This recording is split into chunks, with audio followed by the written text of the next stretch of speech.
妃娘娘，您不能！皇儿，我才是你的生母啊！舒太妃，你说什么？当年太子满月那一夜，本宫亲手让人将你换了过来。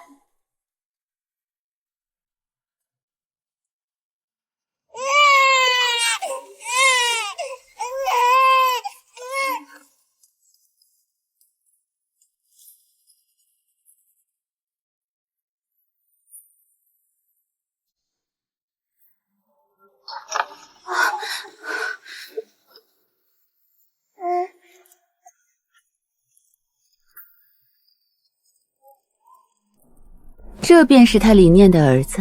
你若不信，大可去查当年坤宁宫所有的旧产婆。萧旭恒，你身体里流的是我孙家的血！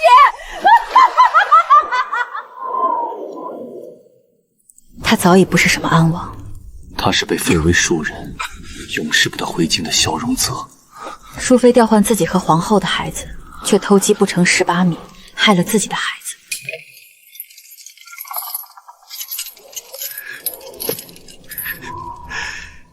真是太精彩了！你这个贱人，你还敢来见我！母妃，后背有月牙形状胎记的人是儿臣，右腿膝盖上有颗很小黑痣的人还是儿臣。不可能，这不可能！你撒谎，你在撒谎！这么多年来，原来这就是母妃一直冷待我的原因。您从小对我动辄打骂。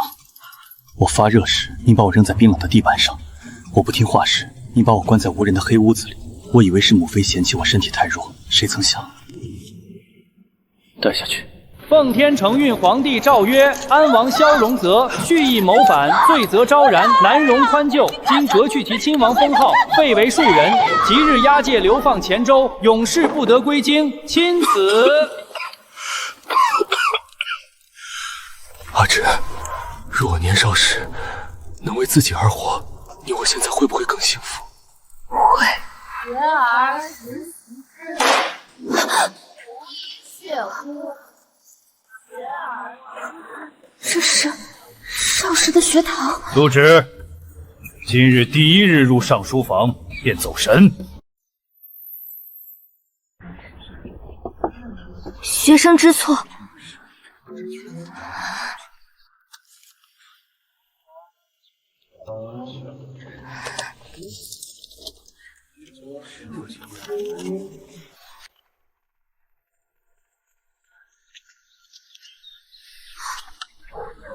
沈燕，陆家妹妹长高了不少。你倒没怎么变。沈副将调任京营，我随父回京，以后大约会长留京城了。这个还你。你还留着这个？能用就留着了。你我从小一起长大，往后在京中有事便来寻我。我住城东沈家老宅，离陆拱不远。好。那位就是二皇子，他看着不太高兴。他向来那样，不爱与人亲近。那看来我是例外。他方才那一眼，分明是在打量我。快走吧。二皇子殿下既来上书房，便该用心治学，莫总拿病弱做借口。父子，今日风寒，二殿下并非有意中断。若要罚，学生愿代抄《周礼天官篇10遍。那你便到廊下去抄。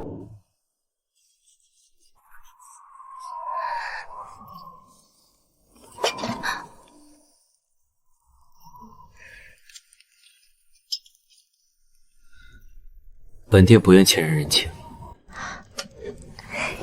那我收下。你不该替我出头。为何？无意。世间之事，若只做有益之事，便太无趣了。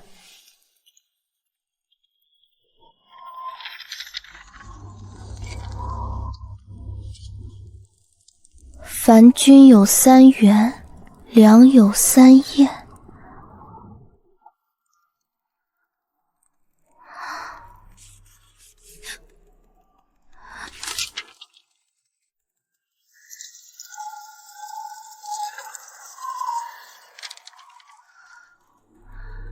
周礼君旨：边关若有急报，京畿、灵州、本藩3路援军当同时驰援，军粮出关前、转运中入营后，皆有严格查验。3路援军2路粮道，怎么可能？怎么可能同时失误？除非有人故意压下了调兵的虎心，除非有人在粮草上动了手脚，断了前线的生机，除非那根本不是一场战败，而是一场从这繁华京城里送往雁门关的杀局。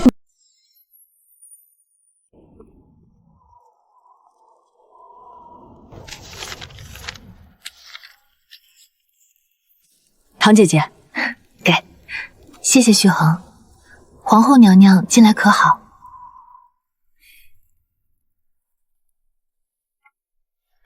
殿下近日咳嗽，寒凉之物还是少饮为好。多谢陆姑娘提醒，并非挑拨殿下与淑妃娘娘，只是药性如此。殿下若不信，可请太医院旁人来瞧。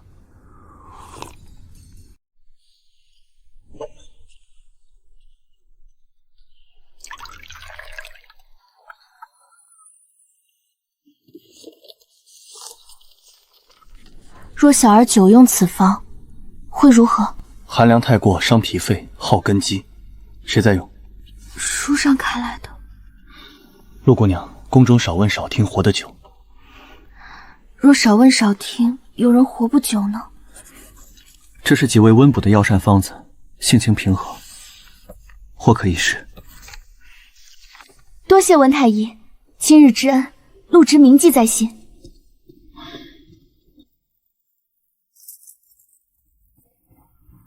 臣女见过皇后娘娘，见过长公主，见过太子殿下。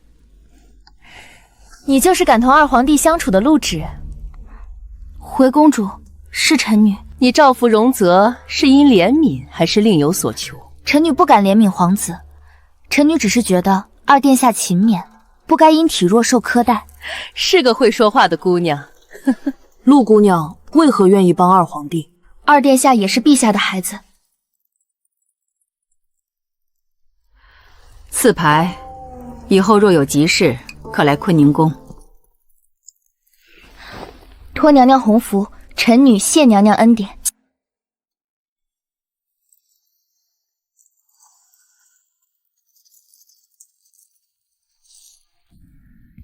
有了皇后的庇护，接下来的路便好走了许多。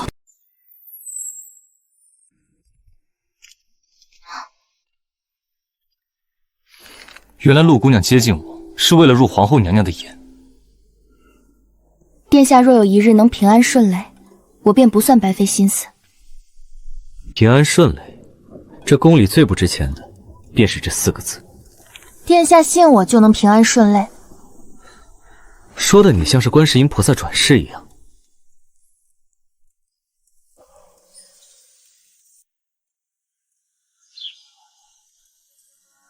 此次大考，二殿下答得极好，得了次席，距太子殿下仅差半分。糟了，前世他说过，那次他考得好，满心欢喜去见淑妃，换来的却是长耳。谁准你考次级的？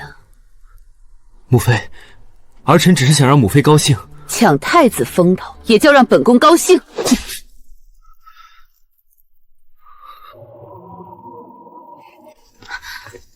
臣女陆芷求见淑妃娘娘。进。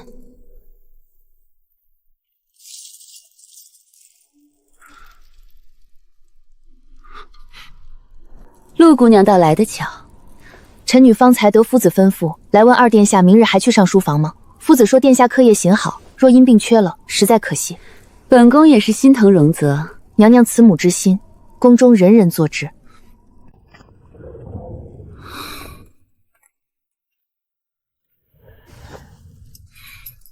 让你看笑话了。什么笑话？是殿下掉小珍珠，还是殿下考了第2名？你都考第2名了，别不高兴了。可我若不优秀，母妃不喜欢；我优秀了，她也不喜欢。既然你如何做她都不满意，不妨让自己开心一点。你为何总是能放宽心？高兴过一天，难过也过一天，为何不高兴的过呢？殿下以后多把精力放在自己想要的身上，你就会发现生活其实很美好。时候不早了，我也要回去了，殿下也快些回去歇息吧。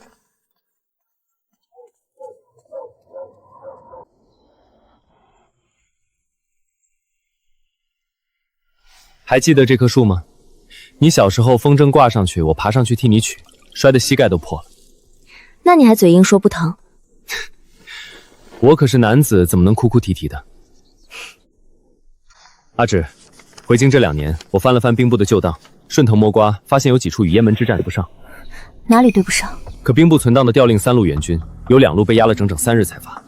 但我查过同期西北诸路的军报，没有一处提过那几日前有匪患。按我朝军制，雁门关告急，应有3路援军同时驰援。可是兵部存档的调令记录里，有2路援军的调令被压了整整3日才发出。3日？理由呢？理由是粮道遇匪需先行清剿。粮道遇匪？我查过同期西北诸路所有军报，没有一处提过那几日前有匪患的记录，卷宗是干净的。阿芷，援军是被人为拦下来的。芷儿，等爹回来。小妹，等我回来，给你带雁门的月亮。不是战败，是蓄意谋害。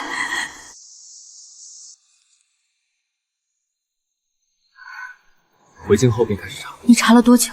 起初这只是在整理旧档时无意翻到，后来越看越觉得不对劲。陆伯父是为国捐躯的英雄，他的事我绝不会让他不明不白的过去。前世父兄在我少时战死，这事成为了我的心结。沈大哥，你要查这件事，算我一个。我本就是来找你一起的，陆伯父的事儿，我不会让他不明不白的过去。阿芷，过些时日我再来看你。六皇子降生，和公同庆。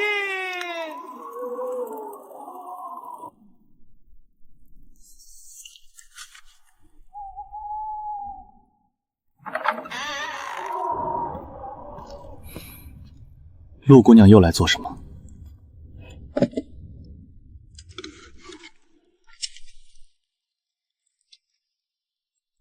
给殿下过生辰。你怎么知道？上书房名册写着。你说，母妃是不是从来都不喜欢我？殿下值得很多人喜欢。可我想得到母妃的疼爱。那殿下也该先喜欢自己。别人忘了你的生辰，你自己不能忘。你说的对，陆姑娘。叫我陆芷就好。谢谢你，陆芷。唐姐姐，今日淑妃娘娘在宴上竟然说你年龄稍大，要求取消婚约。听见了。她凭什么认为能做主我的婚事？陛下未下旨，我便仍是未来的太子妃，殿下别气。姑不想你嫁给别人。姑就是知道你就是太子妃，父皇早就定了她，谁也不能改。知道了，殿下回去吧，夜风凉。唐小姐她知道要等太子几年，可她愿意。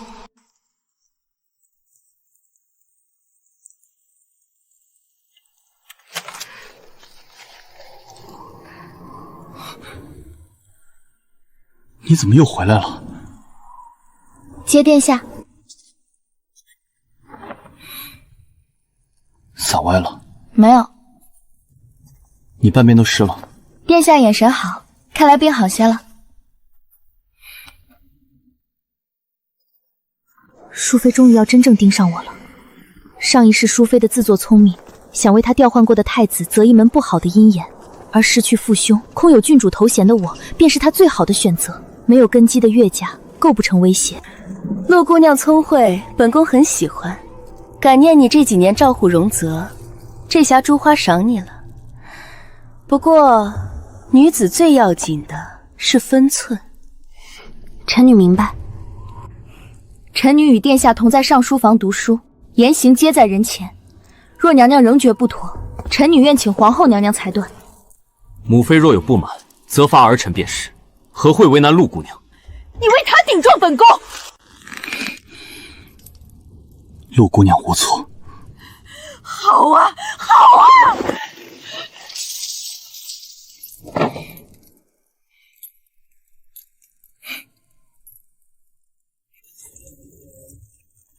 殿下今日不该来的。我若不来，母妃会拿你撒气。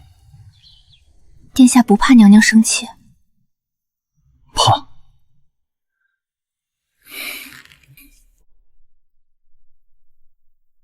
可我更怕你以后不来了。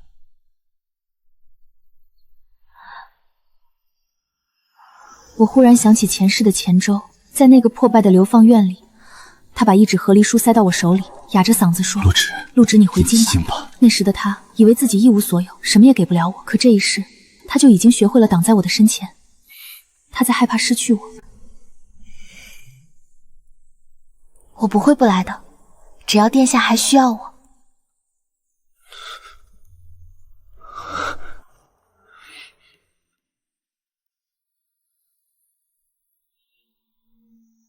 人为拦下援军，此事必然牵涉极广。仅凭一份孤证，无法撼动幕后之人。我们必须构建一条完整的证据链。你有什么想法？我将此案拆解为6个关键点，可称之为3账2令1人证。第一账是户部粮草入仓账，雁门战前10日，户部明明拨出了3万担军粮，有出库记录，但这批粮草的照面却显示在京郊丰台仓停留了整整3日，没有按正常议程发往西北。这3日刚好是援军被延误的时间。拖延粮草，就是为了制造粮道遇匪的假象。正是。第二章便是兵部调令的签押簿，我们需要找到那份写着暂缓发兵的便令，看到底是谁签的字。第3章呢？我查到，当年负责转运这批粮草的边商孙满仓名下突然多出一笔巨额内库银，而银票的经手人指向了淑妃宫中的心腹周内侍。2令又是指什么？一份是盖有淑妃私印的手令拓印，内容可能与孙满仓或粮草有关；另一份也是最关键的，是那封下令援军缓发3日不可外传的亲笔密信。这封信才是他的催命报。最后1人证，当年淑妃宫中负责传递密信的掌事宫女锦屏，她或许是唯一的人证。若只拿到手令拓印，淑妃可以推说私印被盗；若只拿到银账，必须3账2令1人证4罪，环环相扣，所有证据全部到手，才能让他永无翻身之地。还不够，不够，3账2令1人证俱全，足以让他万劫不复。雁门旧案只是他的罪，扳倒他，我还要送他一份大礼，一份属于他的报应。换此，你动作这么大，唐姑娘又配合得如此明显，我若是再猜不到，便不配与你一同查案了。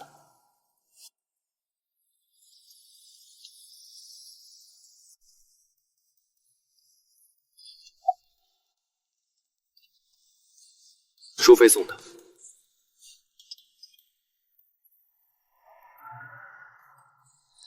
说是感念我赵福二殿下。这底厚的不寻常。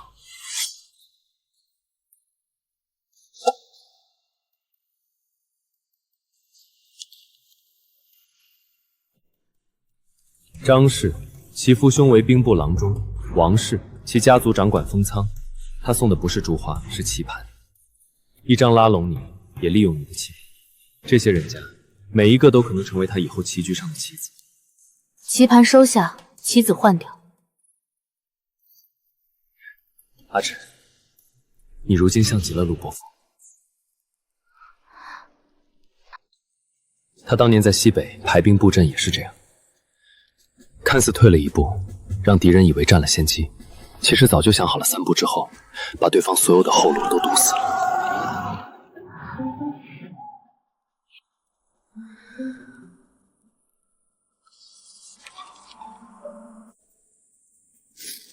父亲教我的是阳谋，是堂堂正正的兵法，但对付阴鬼小人，就得以其人之道还治其人之身。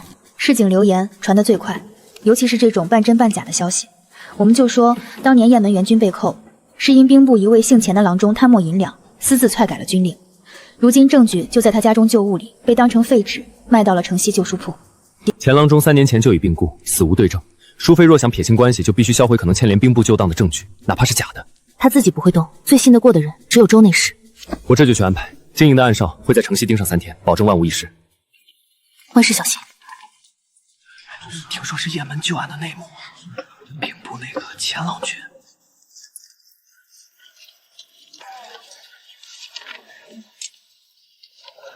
这最好。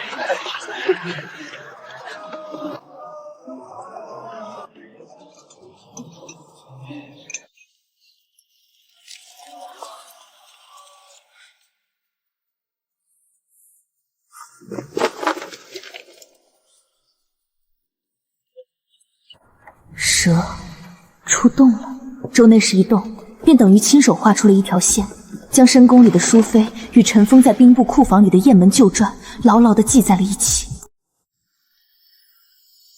西北买的不算金贵，但刀口好，防身用。陆姑娘，二殿下，你今日出宫了。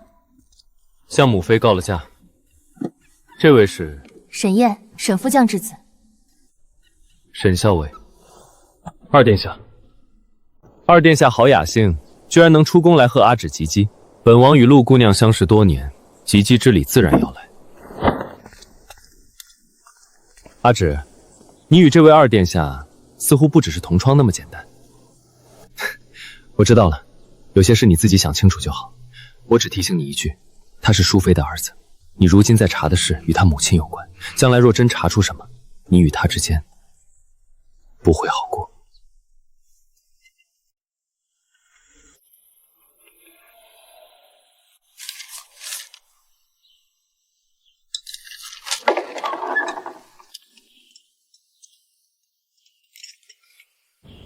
陆姑娘在忙，理一些旧物。下人刚摘的实心果子，给你带了些。二殿下倒殷勤，隔三差五便送东西来。沈校尉也不遑多让，本王听说沈校尉近日常往城西旧书铺跑，不知在寻什么好书。闲来无事，寻些杂书看罢了。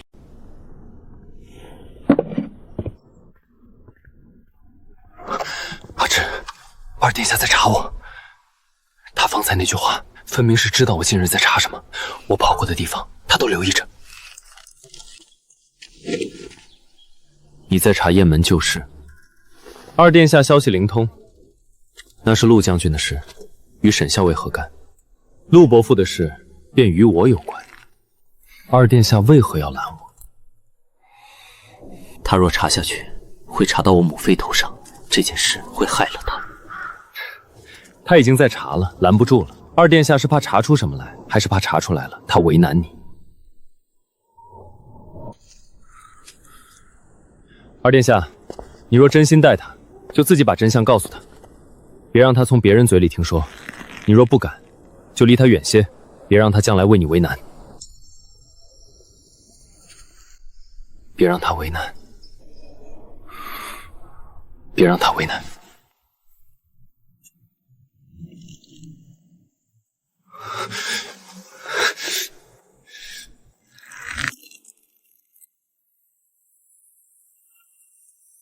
你若真心待他，就自己把真相告诉他；你若不敢，就离他远些。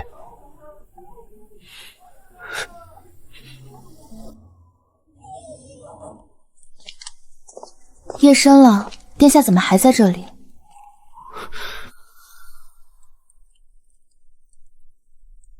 阿芷，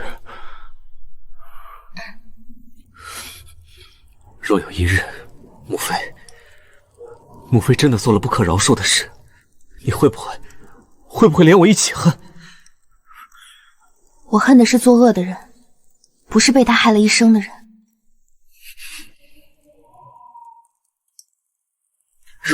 若他害的是你父兄呢？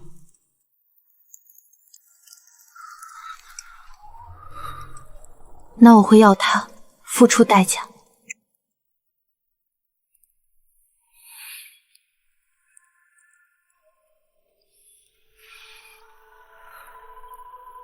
我帮你。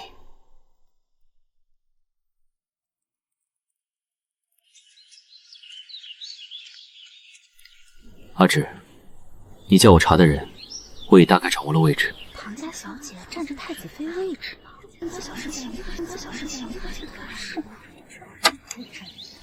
哎呀，唐姑娘今年都19了吧？这女子的大好年华可就这么几年？可不是嘛，唐姑娘等得起。太子殿下长大了，可未必领情呢。毕竟这年少木少义，人之常情嘛。谁说姑不感情？参见太子殿下。姑的太子妃是父皇下的旨，是姑亲自认的。他等姑几年，姑便记他几年。姑的太子妃还轮不到旁人来议论。不敢。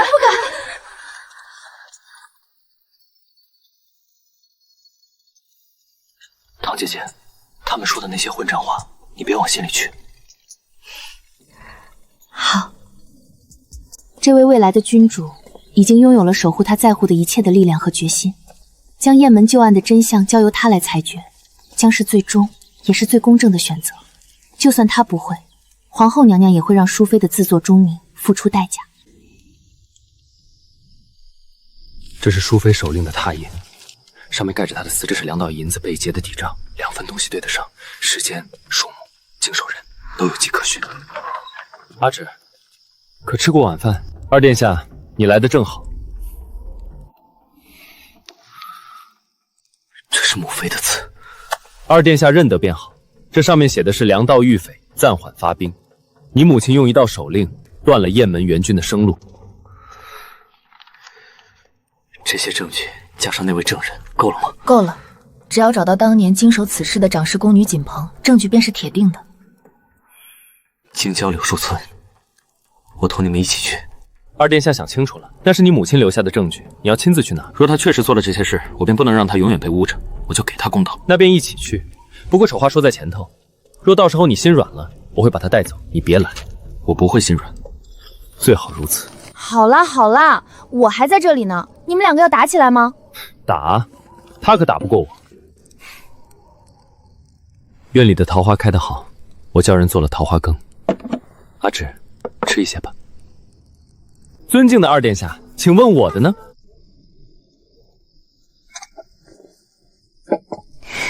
你们像小孩一样。谁跟他像了？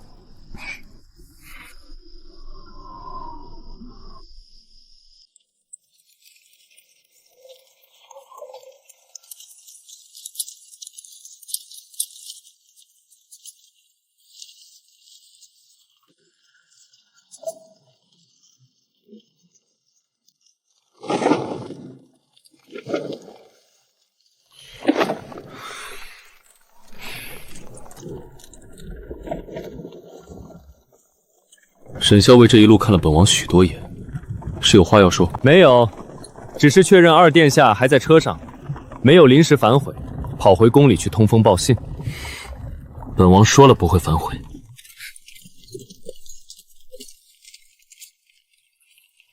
人心这东西最是善变，嘴上说的和心里想的往往是2回事。二殿下的孝心，京城内外谁人不知？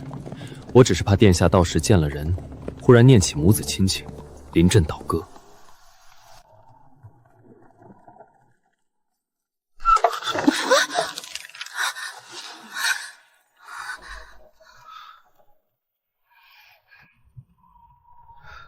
车殿，走稳。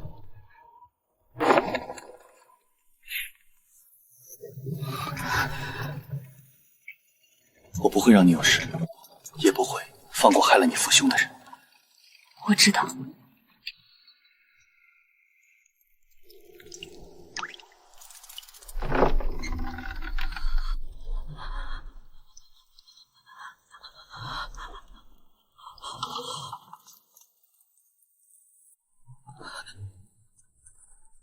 锦屏，前上府举掌事宫女。雁门关战事那年，你负责为淑妃娘娘传递出宫密信，这本是兵部当年往来军令的存底，你看看，是不是少了点什么？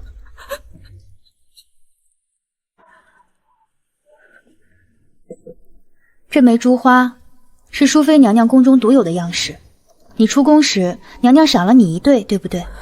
这是我们找到的另一只。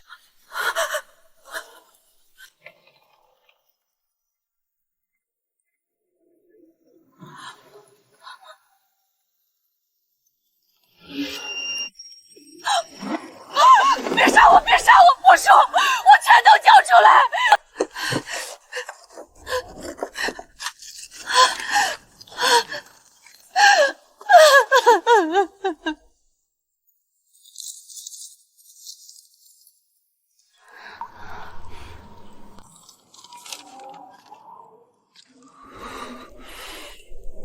二殿下，还要往下看吗？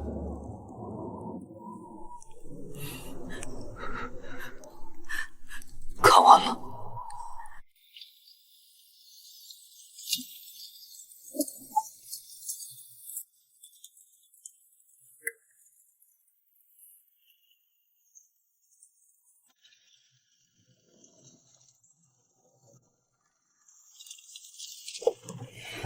被扭曲了两世的命运，在这一刻，终于被扳回了他应有的轨道。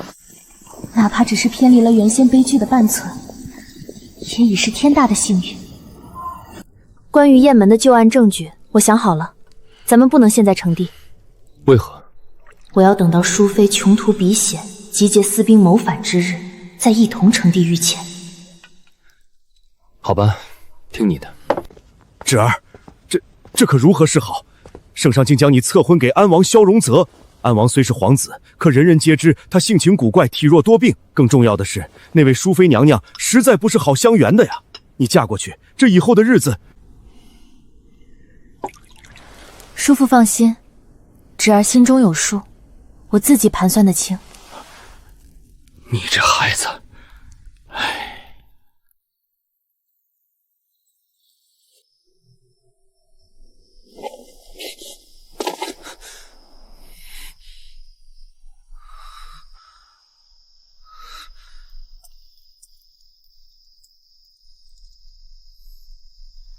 阿王殿下，圣旨白日才到，您怎么晚上就等不及，还学会翻墙了？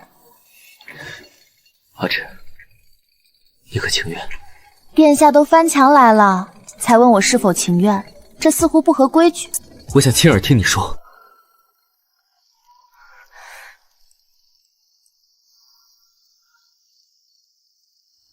我愿意。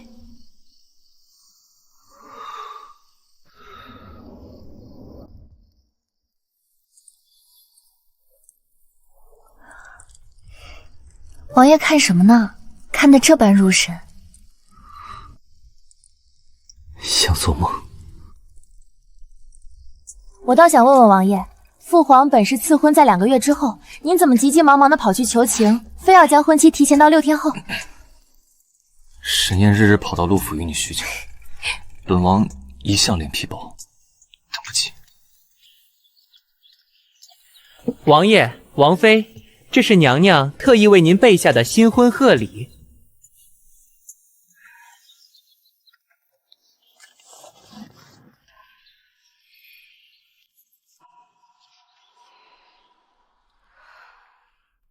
王爷，娘娘说了，您新婚燕尔，正是开府立业的好时候。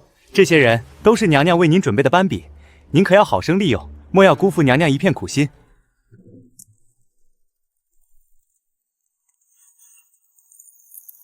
王爷，您这是做什么？这可是娘娘。回去告诉母妃，本王新婚，只想陪王妃，她的苦心，本王受不起。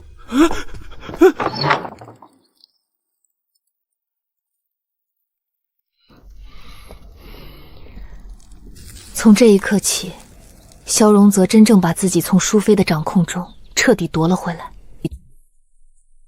什么？你说安王他将册子烧了？好啊，不听话的棋子！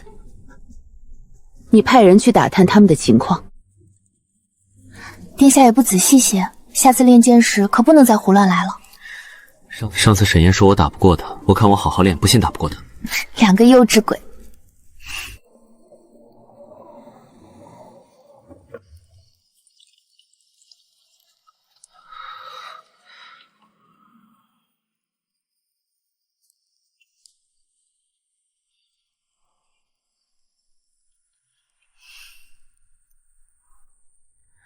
新来的，手脚倒还利落，叫什么名字？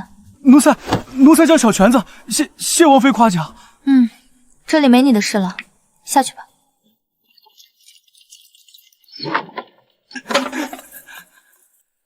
阿芷，今天演这场戏是为何？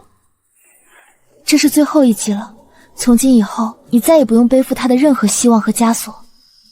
其实淑妃对你的忽视，是因为……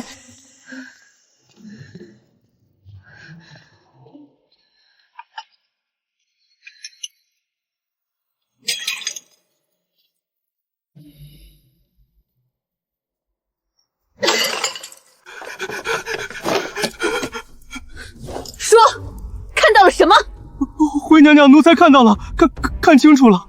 安王殿下他身上确有月牙胎记，就在左肩下3寸，膝上也确有一颗痕痣。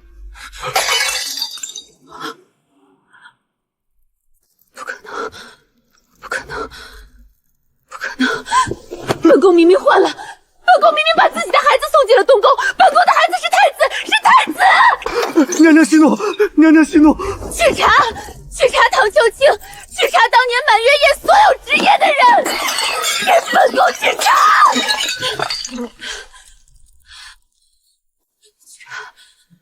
已经晚了，唐玉清、荣泽，所有的一切都串起来了。本宫冷待了20年，折磨了20年，视为眼中钉、肉中刺的萧荣泽，竟然是本宫拼了性命生下的亲生儿子！啊！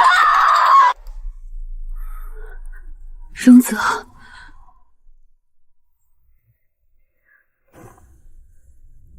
母妃，你怨本宫？母妃想听真话吗？荣泽，当年之事我不知道，我若知道你是我的孩子，我怎会那样待你？所以母妃的意思是，若我不是您的亲子，便活该被冷待，被下寒药，被泼冷水争宠，被骂不该抢太子风头。儿臣曾很想让你喜欢我，如今呢？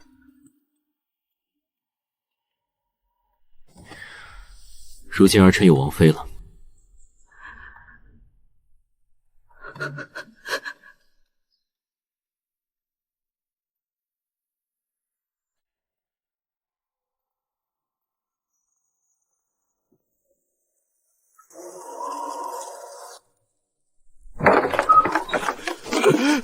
王爷，城墙有人打着安王的旗号击兵。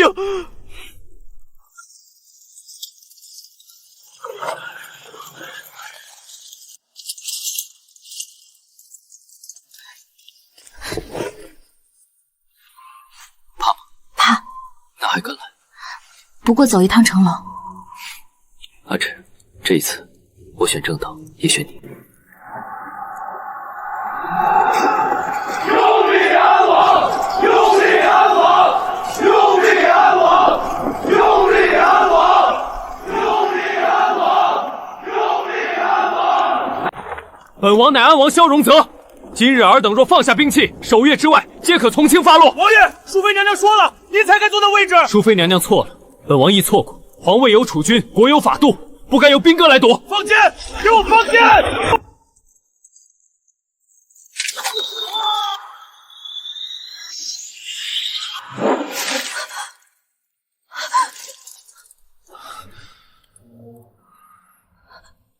荣泽，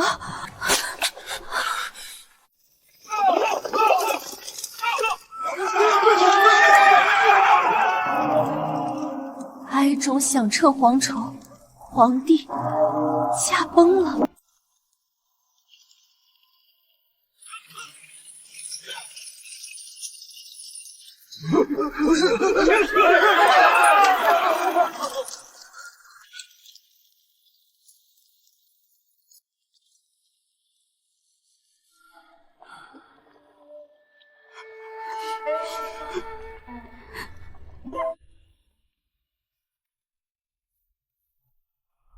父皇！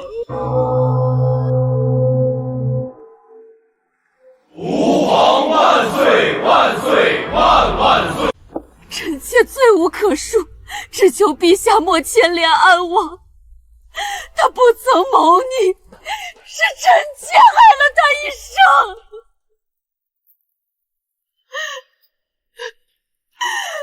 荣泽，对不起。母妃，儿臣不能替儿时的自己说不疼，那些寒药、冷水、责骂都是真的。儿臣也曾真的以为自己不该死。陛下，当年雁门之战的所有细节与罪证皆在此，孙满仓与锦屏口供一一对上，皆可作证。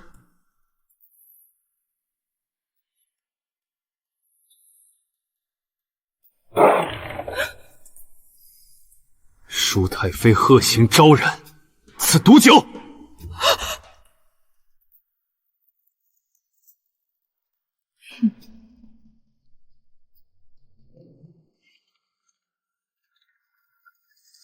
沈燕，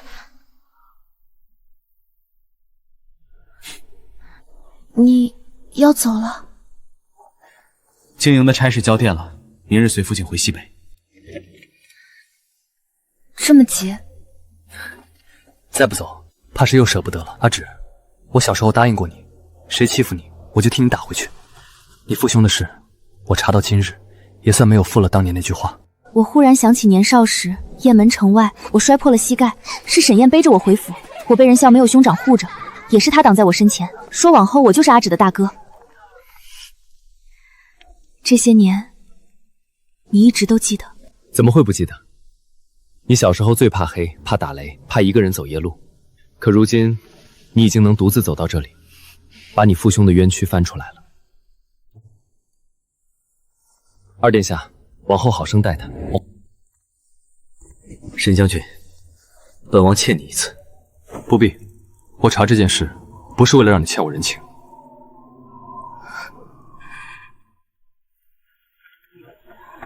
沈燕，别哭，你小时候一哭，我就不知道该怎么办。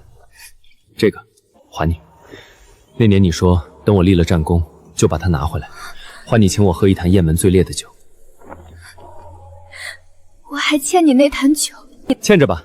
西北风沙大，但天高云阔。你若有空来看雁门的月亮，到时候我请你喝。沈燕，你要好好的。你也是。阿芷，如今有人愿意站在你身边，我便放心了。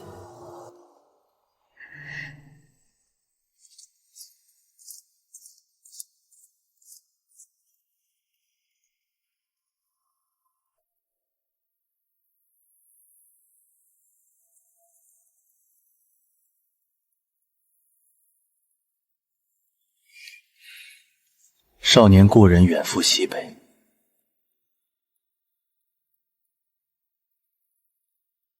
而他终于走向新的归处。